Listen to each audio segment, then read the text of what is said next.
Bom dia, pessoal. Meu nome é Thalita, sou do Polo de Cuiabá, na UFMT. Estamos aí nessa luta, né, no nosso mestrado profissional em Educação Física. É uma honra, uma alegria, né, a gente poder compartilhar de temas e assuntos tão importantes para o nosso crescimento profissional. Essa primeira disciplina que nós tivemos, que foram as problemáticas da educação física, foram de grande proveito, né? Eu resolvi fazer da seguinte forma, eu fiz no CIMAP Tools e fiz no meu notebook. Meu notebook estava com um problema no microfone, então eu trouxe para o computador de mesa. E aí eu consegui exportar para PDF, tá? Então por isso que vocês estão vendo que está em PDF aqui. Vamos lá então. O primeiro texto é do Gonzalez, né? Um texto do Rola Bola. Ele traz três principais assuntos dentro daquele texto. O professor que ainda trabalha com práticas pedagógicas, eu já vou adentrar um pouquinho em cada uma, porque senão vai ficar muito extenso, né? O professor das práticas pedagógicas é aquele professor que talvez formou na década de 70, né? Que ele tem com ele aquele ritmo de trabalho, né? Ele acha que daquele jeito que ele aprendeu e daquele jeito que ele faz, né?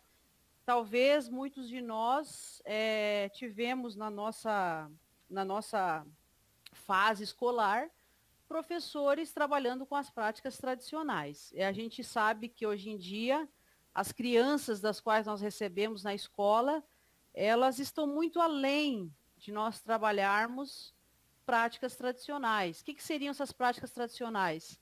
É colocar os alunos em fila, né, abordar bastante a questão do esporte na escola,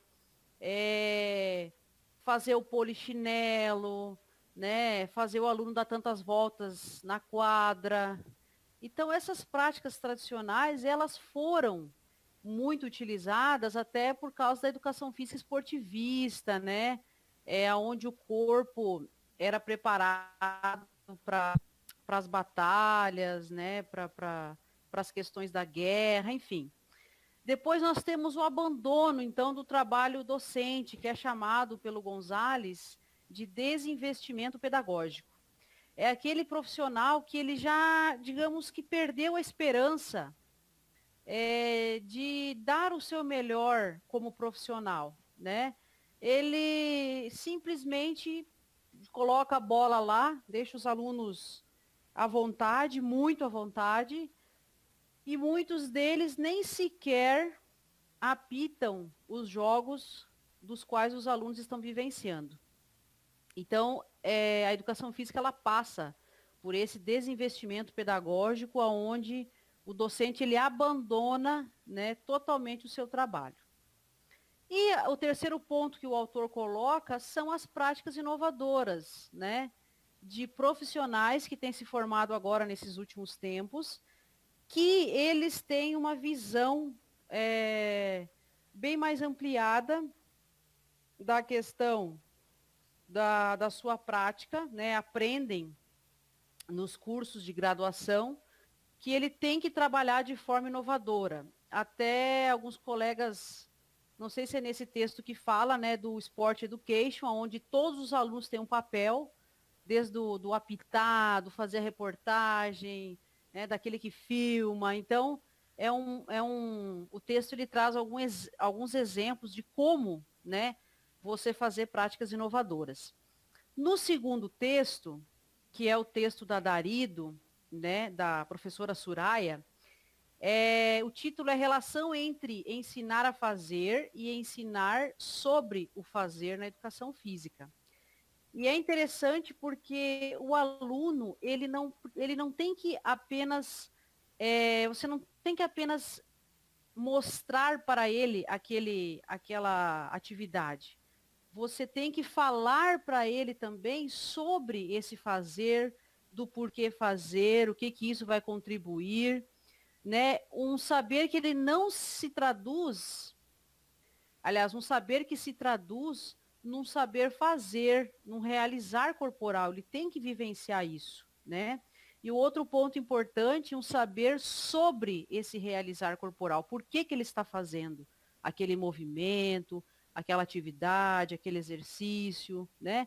Muitas vezes, mecanicamente, os professores passavam uma atividade e o aluno muitas vezes realizava aquilo sem saber o porquê. Então, Darido traz muito essa concepção de trabalhar sempre os três aspectos, né?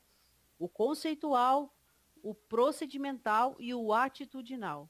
O conceito e o procedimento vão gerar nesse aluno atitudes, né? Muitas vezes de valores, atitudes de mudança de vida.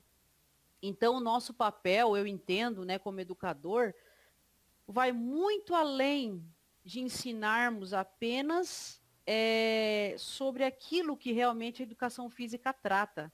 Mas quando o Darido coloca questões atitudinais, são as questões de valores que ele vai levar para a vida toda dele, tá? Aí o texto 3 veio fazendo uma abordagem muito interessante sobre os aspectos legais. Esse texto 3, ele foi escrito pela Fernanda, professora Fernanda, né, em Polseto, e também pela professora Darido, que fala sobre os aspectos legais da educação física, né? A gente sabe que a educação física ela é agora um componente curricular, ou seja, ela é tratada como uma disciplina, como qualquer outra disciplina. E isso, de certa forma, é um avanço. O texto, ele tenta apresentar como que as leis brasileiras configuram a função da educação física escolar no contexto brasileiro, desde os tempos mais remotos, dos anos 80, né, até os dias atuais, indicando então as implicações, os avanços que tivemos, né, decorrentes dessas leis que foram criadas, né, através da LDB e outras leis. Agora, existe uma problemática aí, né, que é, na verdade, do profissional conhecer e interpretar a lei. Porque quando você interpreta a lei, você tem lá, principalmente na 9394 da LDB, barra 96, que apresenta a questão da facultatividade das aulas de educação física, ligadas também às dispensas, né?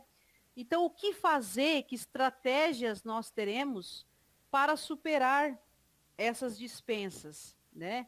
Na verdade, a gente sabe que nos cursos superiores ela já foi retirada, né, a vivência da educação física, e em alguns casos onde o aluno trabalha, né, mulheres que estão amamentando, mas que estratégias usar para que esse aluno não tenha a desculpa de não praticar a educação física, né? Então o texto ele faz essas referências, ele coloca como que a lei, como que a educação física como componente curricular traz também esses aspectos da pessoa, do aluno, né, do jovem, do adulto lá que estuda, do porquê que ele pode ser dispensado, do porquê que ele pode faltar à educação física, né? Então o texto ele é bem incisivo e traz para nós essas estratégias de buscarmos esses alunos aí para que isso não aconteça. O texto 4,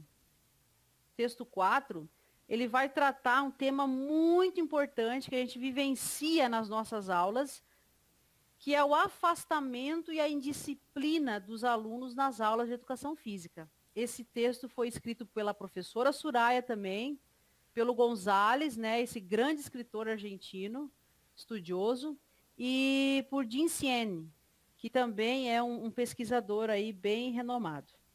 Então, o texto ele traz dois aspectos. Primeiro, sobre o afastamento e depois sobre a indisciplina, tá? O afastamento ocorre devido à exclusão daqueles alunos que não têm muitas habilidades motoras para jogar. Então, aquele menino que apresenta dificuldade em algumas capacidades físicas, ele automaticamente ele se exclui, né?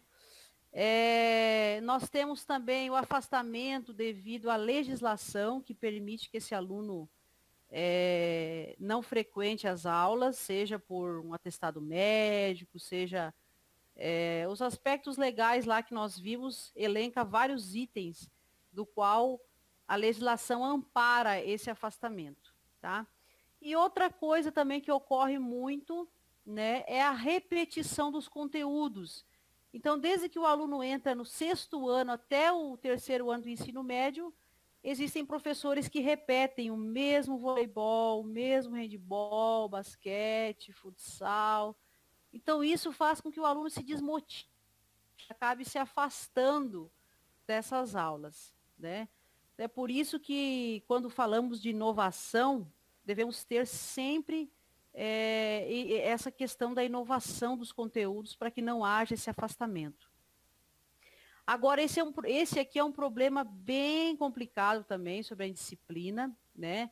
Todos nós, com certeza, enfrentamos esse problema e não é um problema fácil de ser resolvido, tá?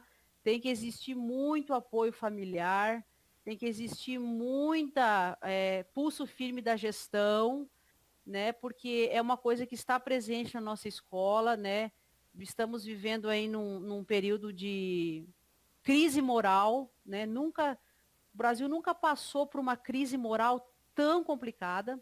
E aí esse aluno chega para a gente totalmente indisciplinado, certo?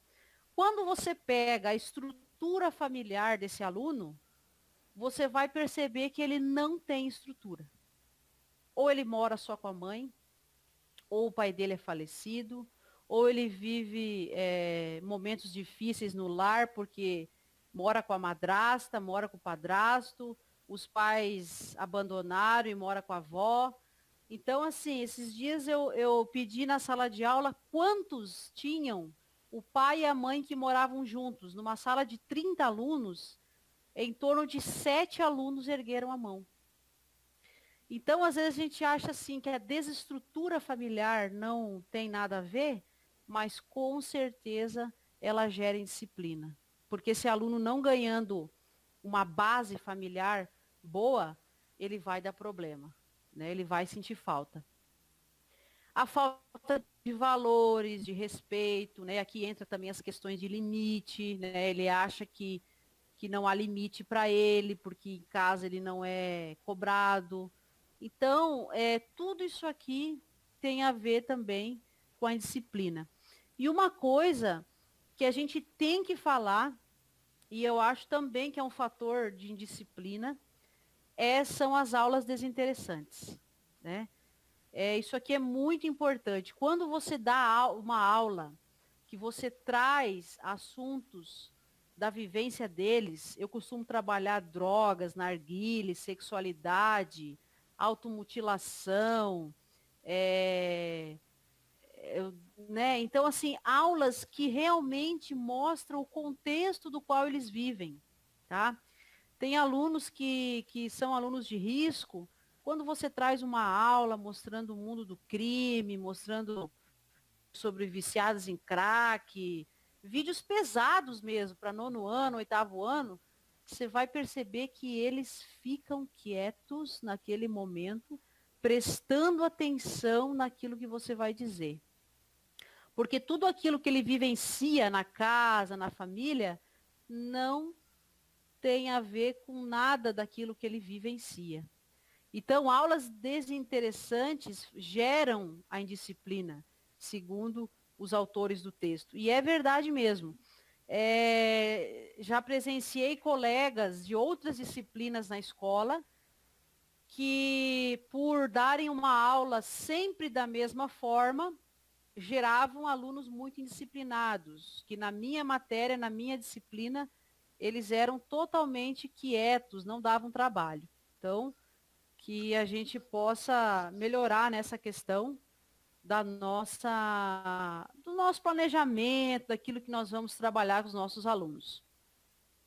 Já o texto 5 também trata de um tema que me chamou muito a atenção.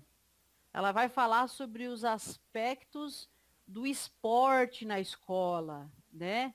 Um texto do André Luiz Ruggiero Barroso. E esse texto traz como referência o texto do Francis Pfeiffer, que é entre o não mais e o ainda não, né? A gente sabe o que não devemos fazer mais, mas a gente ainda não sabe os caminhos que a gente muitas vezes tem que tomar. E esse texto eu achei muito importante porque ele traz algumas inquietações. Ele faz algumas perguntas iniciais que a gente deve pensar nelas. Por que ensinar esporte na escola? Quais os temas mais significativos sobre o esporte? Que critérios nós vamos utilizar para a seleção das modalidades que nós vamos trabalhar, que vão ser contempladas? E como tratar pedagogicamente as modalidades esportivas? Será que isso é possível? Tratar pedagogicamente, uma vez que o esporte ele é totalmente competitivo, por mais que nós queiramos fazer do esporte algo cooperativo, os alunos eles encaram como competição.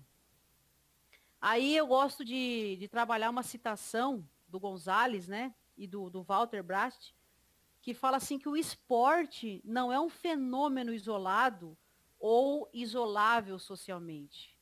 Ele é influenciado e influencia pelos processos sociais. E assim, para compreender plenamente o seu desenvolvimento, é preciso compreender como ele está relacionado com o contexto, né?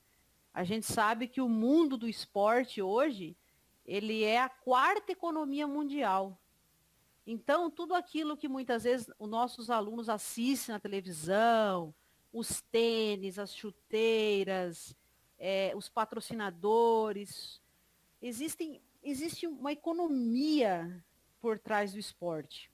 E é por isso que a gente precisa mostrar para o nosso aluno que o esporte, sim, ele é importante, mas dentro da escola, ele deve ter uma atenção especial de incluir todos os alunos no esporte. A gente não pode fazer uma separação seletiva dos melhores e simplesmente abandonar aqueles que talvez não conseguem desenvolver as habilidades no esporte. E aí, quando a gente fala assim, então vamos abandonar agora o esporte na escola? Não, não vamos abandonar. Mas devemos entender que ele tem um lugar dentro do currículo, mas ele não pode ser todo o currículo, certo? Temos outras práticas a ensinar os nossos alunos também. Tem até um exemplo da minha vivência, que temos aqui em minha cidade um professor que ele é muito conhecido porque ele ganha muitos títulos nos jogos municipais e ele usa inclusive a hora atividade para dar treino para os alunos e ele tem a educação física como esporte, né? Então, o que eu quero dizer com isso? A gestão acha muito bom, os pais acham muito bom, porque aquela escola X ela ganha vários troféus, medalhas, né? E assim, quando você lê um autor desses falando do tratamento do esporte na escola, você vê que um professor desse está totalmente equivocado na sua prática, porque ele está apenas ensinando o esporte de rendimento, né? Então temos que tomar muito cuidado com isso. Talvez a gestão e os pais não compreendam dessa forma.